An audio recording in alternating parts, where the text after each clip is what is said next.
30 years living one way, 6 months of freedom. Which one do you think is stronger? I'll give you the answer at the end of this video. But first, I need to ask you something. Have you ever said yes to something you desperately wanted to say no to? Not because you wanted to help, not because you genuinely wanted to do it, but because the word no simply wouldn't come out. Like it was stuck somewhere deep in your throat. Like saying no was wrong. Like you didn't have that right. Like if you said no, something bad would happen. Someone would stop liking you. Someone would be disappointed. Someone would leave. Someone would be angry. And so you said yes. Again. And again. And again. Until saying yes became so automatic that you stopped even noticing you were doing it. I lived like that for most of my life. And for a long time, I thought it was just who I was. Someone who liked to help.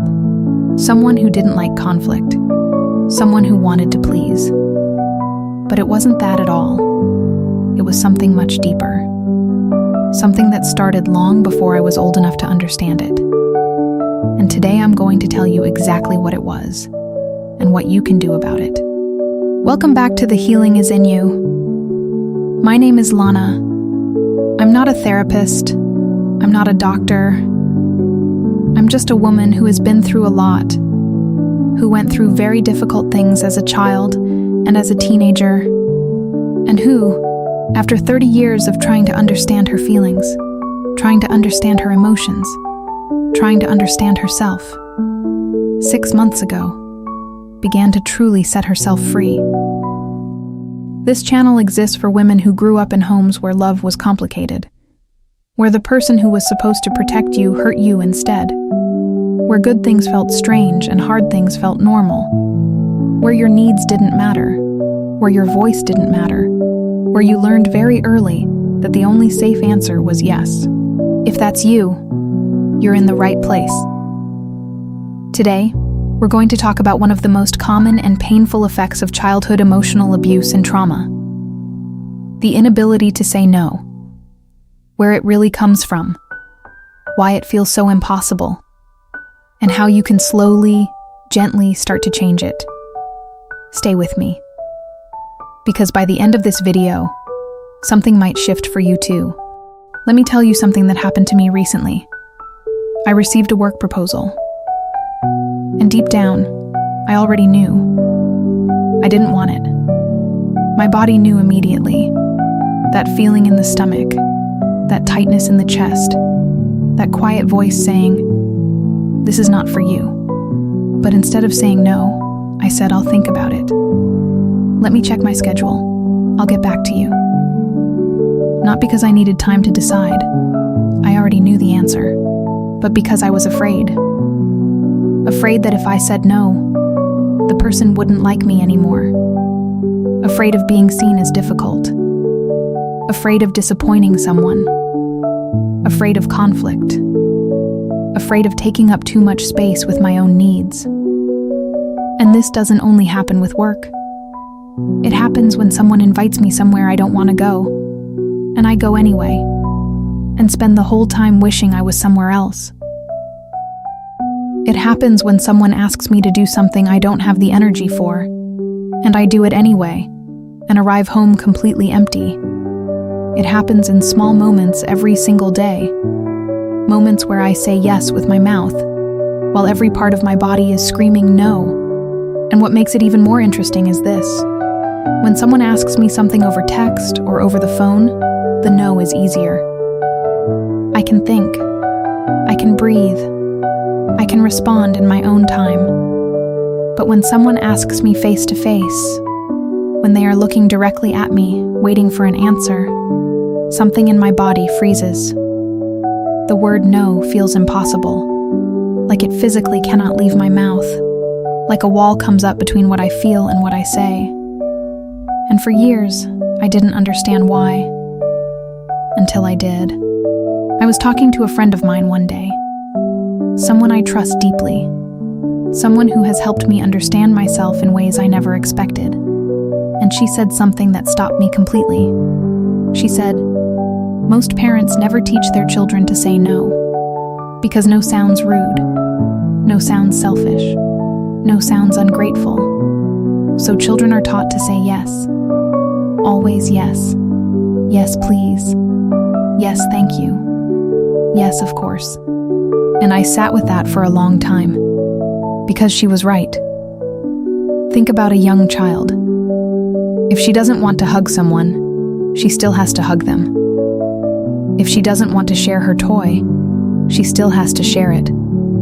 If she wakes up in a bad mood, she still has to smile and be polite. If someone gives her something she doesn't like, she still has to say thank you and pretend she loves it. The no is always corrected. The no is always overridden. The no is always treated as something bad, rude, inappropriate, unacceptable. And the child learns that no is not allowed, that yes is safe, that yes means love, that yes means approval, that yes means belonging. And that child grows up, becomes a teenager, becomes an adult, and she is still saying yes, even when every part of her is saying no. Because that's what she was taught. And what we learn in childhood, especially in difficult or traumatic environments, stays with us for a very long time. This is one of the core wounds of childhood emotional neglect, and it shows up everywhere, in relationships, at work, with family, with friends, everywhere you interact with another human being. Before I continue, if what I'm sharing is resonating with you, hit subscribe and turn on notifications so you never miss a new video, because we are just getting started. And when you grow up in a toxic home, when you grow up with a narcissistic or abusive parent, the inability to say no goes even deeper. Because in those environments, saying no wasn't just frowned upon. Saying no had real consequences. Saying no meant punishment. Saying no meant rejection. Saying no meant being called difficult, ungrateful, selfish, bad. Saying no meant losing the little love that was available. So your nervous system learned at a very young age that no is dangerous, that no equals pain, that no equals rejection, that no equals not being loved. And your body stored that learning so deeply that even now, as an adult, in completely safe situations, when someone asks you something and you want to say no, your nervous system fires that old alarm. Danger. Say yes. Keep the peace. Don't risk it. This is called the fawn response. It's one of the 4 trauma responses: fight, flight, freeze, and fawn. Fawn is when you appease, agree, comply, to avoid conflict and keep yourself safe. It kept you safe as a child. But as an adult, it's costing you everything: your energy, your time, your boundaries, your peace. And I want to be honest about what happens after I say yes when I mean no. First, there is that moment of relief. The conflict was avoided. The person is happy. Everything seems fine. But then, very quickly, comes something else. Anger. Quiet, burning anger. Directed entirely at myself. Why did I say yes again? Why can't I just say no? It's such a simple word. 2 letters. Why is it so impossible? And sometimes I catch myself hoping that the other person will somehow sense that I don't really want to do it, that they'll read my body language, that they'll give me a way out without me having to say anything. But of course, they don't. They heard yes. And yes is yes.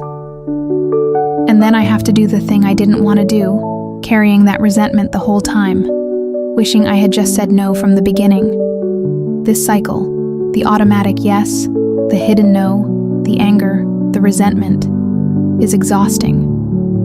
And it never ends, unless something changes. So here is what I have learned about saying no. Saying no is not rude. Saying no is not selfish. Saying no is not rejection. Saying no is not the end of a relationship. Saying no is a boundary. And boundaries are not walls to keep people out. Boundaries are the lines that show people how to love you well. When you cannot say no, you give everything to everyone, and nothing is left for you.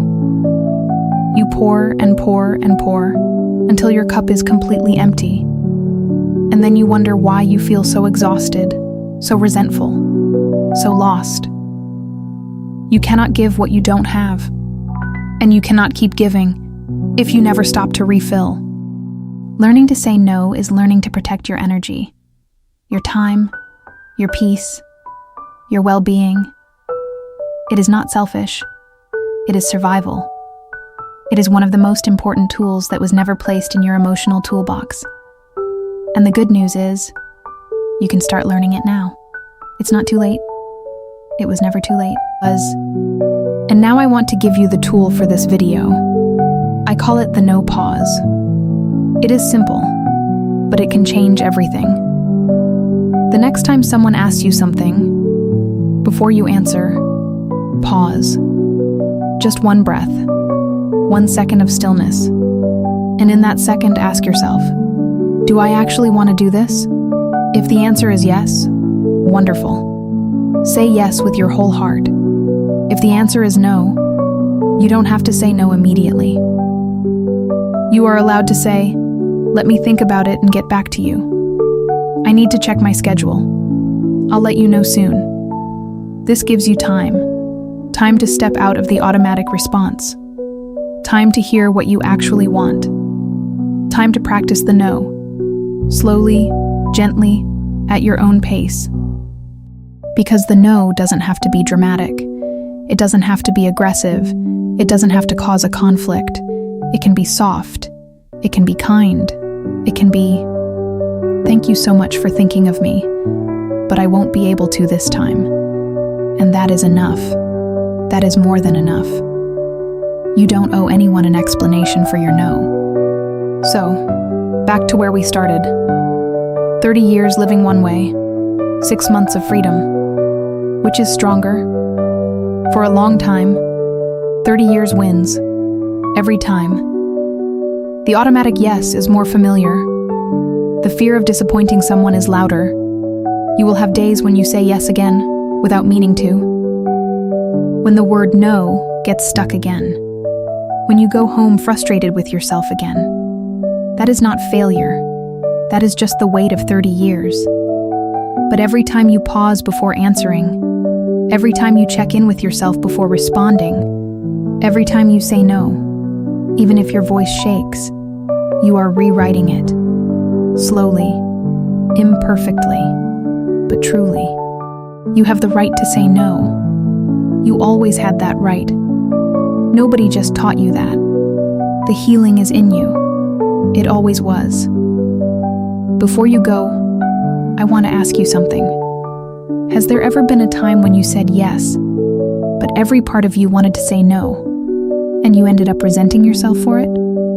Leave it in the comments. You don't have to explain everything. One word is enough, because sometimes the most healing thing is simply knowing you are not alone. See you on Friday.